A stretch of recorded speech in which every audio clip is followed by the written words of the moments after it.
శ్రావణి చూడు పంటలన్నీ ఎట్లా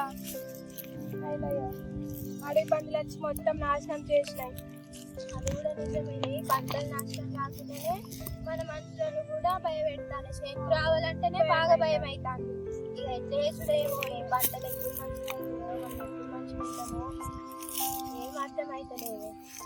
మన ఊరు అడవిలో ఉండడం వలన కావచ్చు ఇట్లా ఊరు అడవిలో ఉన్నది ఆ మృగాలకు. ఏమైంది శ్రావణి? ఇంకా అందరూ తీరిగ్గా కూర్చొని ఏం చెప్పమంటాను చేతి కళ్ళు కంట నోటి కనుకోలేదు. అవును నిజమే, ఈ నష్టానికి పరిష్కారం మొన్న కంది చెట్లు కోస్తే మొత్తం పండుగ తొక్కేసి వెళ్ళినాయి.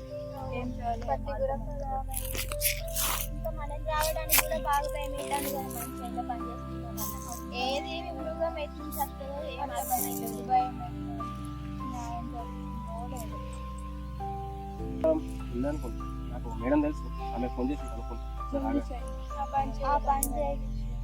హలో మేడం, నమస్కారం. మాది బెండారా గ్రామం.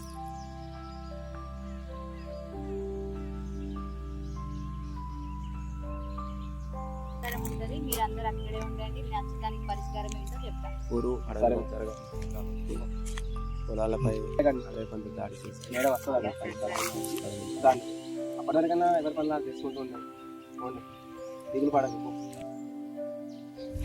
వీళ్ళు ఎక్కడ ఉన్నారో వీళ్ళ కోసం. హలో, ఎక్కడున్నారండి? మేము చేనుకు వచ్చినా, నాకు ఎవరు కనిపిస్తలేరు. మేడం వస్తున్నట్టుంది, అందరు రండి. నమస్కారం మేడం. నమస్కారం. ఏమైంది, ఫోన్ చేసిరు?